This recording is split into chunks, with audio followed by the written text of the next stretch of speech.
लेकिन सरकार के लोगों से कहूँगा, इन तरह के तनाव की चीज़ों से हट के चले सरकार में बैठे लोग कैलाश मानसरोवर को हम लोग चाइना से मुक्त कराएं। कांग्रेस के लोग अडानी जी के मुद्दे पर अलग से वो फाइट कर रहे थे, संबल को उन्होंने प्राथमिकता नहीं दी, ये सच है। समाजवादी पार्टी के सांसद धर्मेंद्र यादव आज देर रात्रि झांसी पहुंचे, जहां उन्होंने कहा कि संसद में सपा ही संभल हिंसा पर अकेले लड़ी, कांग्रेस ने कोई साथ नहीं दिया। वहीं उन्होंने भाजपा सरकार पर निशाना साधते हुए कहा कि सरकार कैलाश मानसरोवर को चाइना से मुक्त कराने के लिए आगे चले, हम सभी पीछे चलेंगे। देखिए, वहां पे छोटी बातों में उलझा के पुलिस के लोग नई स्टोरी बना के खुद ही किया, खुद ही बिना न्यायालय के आदेश के दूसरे दिन सर्वे करने पहुंचे 24 तारीख को, खुद ही फायरिंग की, 5 लोग की डेथ हुई, हत्या हुई, 20 लोग घायल हुए। सब कुछ पुलिस ने किया। पुलिस ने 2750 लोगों को मुकदमा कर दिया। अब पुलिस की नजरों में आगे स्थानीय लोग दोषी भी हो गए। देखिए, मैं इस मामले की सरकार जांच करे, इतना बड़ा सिस्टम है सरकार पर, आगे जांच क्यों नहीं करते। लेकिन सरकार के लोगों से कहूंगा, इन तरह के तनाव की चीजों से हट के चले सरकार में बैठे लोग कैलाश मानसरोवर को हम लोग चाइना से मुक्त कराएं, जो हमारे सबके आराध्य भगवान शिव का स्थान माना जाता है। कराएं, चल के कैलाश मानसरोवर को मुक्त कराएं चाइना से। क्यों नहीं उस तरफ बढ़ रहे हैं? आप लोगों को वहां जाने से रोका जा रहा है, आपकी पार्टी के लोग। आज राहुल गांधी को भी रोका गया है, क्या मानते हैं? देखिए, संवेदनहीन लोग इस सरकार में बैठे, पहले लोगों को इतना दर्द दिया, उन लोगों के दर्द को जानने के लिए, समझने के लिए, उनके दर्द को बांटने के लिए अगर राजनीतिक दल के लोग जाते हैं।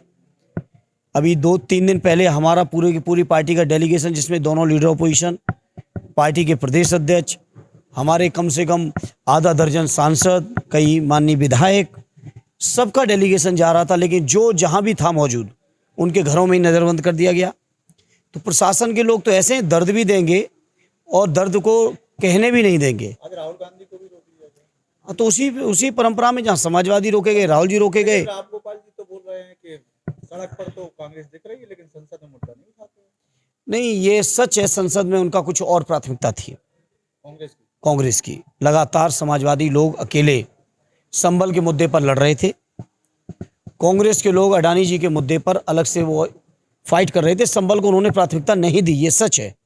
हालांकि सड़कों पर राहुल जी आए हैं, ये अलग बात है। कांग्रेस क्यों नहीं दे रही है संबल? अब ये तो कांग्रेस के लोगों से पूछे कि हम कैसे बता सकते हैं। संबल मुद्दे पर जोड़ी बिखर रही है क्या? जोड़ी बिखरने का सवाल नहीं, आप लोग केवल इसी निगाह में लगे हुए हैं और पता नहीं अपने स्वविवेक से लगे हैं या किसी के इशारे पे लगे हैं, तो आप लोग जाने। इंडिया गठबंधन मजबूत है अपनी जगह, इंडिया गठबंधन कहीं से कोई कमजोर होने वाला नहीं है। लेकिन हाँ, जो सच है, ऑलरेडी चाचा जी ने कहा, वो अलग बात है, सच है। देखिए, सियासत का सवाल नहीं है, सवाल ये ऐसी दुर्भाग्यपूर्ण घटना होनी नहीं चाहिए।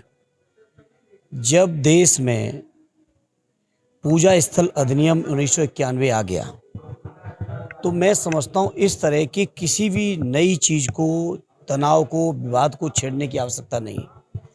लेकिन ये वो सरफिरे लोग हैं जिनके पास कोई मौका नहीं, कोई मुद्दा नहीं है, कोई सकारात्मक सोच नहीं है।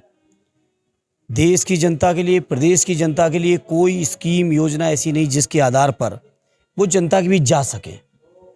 और जिस तरह से प्रदेश में उपचुनाव हुए हैं, विशेषकर कुदर की, जो खुद में संबल लोकसभा का ही एक दूसरी विधानसभा है, बॉर्डर है संबल शहर का, जिस तरीके के चुनाव हुए, चुनाव को छुपाने की नीयत से ये पूरा का पूरा हथकंडा हुआ है। आप सोचिए, एक ही दिन के अंदर फाइलिंग भी होती है पिटीशन की, डिसीजन भी हो जाता है, कमिश्नर की नियुक्ति भी हो जाती है और सर्वे भी हो जाता है, और शांतिपूर्वक सर्वे होता है। फिर 2 दिन बाद जुमे की नमाज शांतिपूर्वक होती है। फिर सरकार को लगा कि 23 तारीख को जो परिणाम आया है, और इस परिणाम में जिस तरह से उनकी बेईमानी बेनकाब हुई है, तो लोगों का ध्यान कैसे हटाया जाए। 24 तारीख को बिना न्यायालय की अनुमति के वहाँ के जिलाधिकारी, कप्तान और स्थानीय प्रशासन ने उत्तर प्रदेश सरकार के आदेश और इशारों पर वहाँ दोबारा सर्वे कराया। तनावपूर्ण माहौल पैदा किया और 5 निर्दोष लोगों की जान गई, 20 लोगों से ज़्यादा घायल हैं, 2750 से ज़्यादा लोग मुकदमे के शिकार हैं। हमारे खुद वहाँ के स्थानीय सांसद जिया और रहमान साहब, जो कि उस समय बंगलौर के एक सम्मेलन में मौजूद थे, वो भी FIR के में नाम उनका। तो आप सोचिए ना किधर जा रही देश की राजनीति ले जाना चाहते लोग।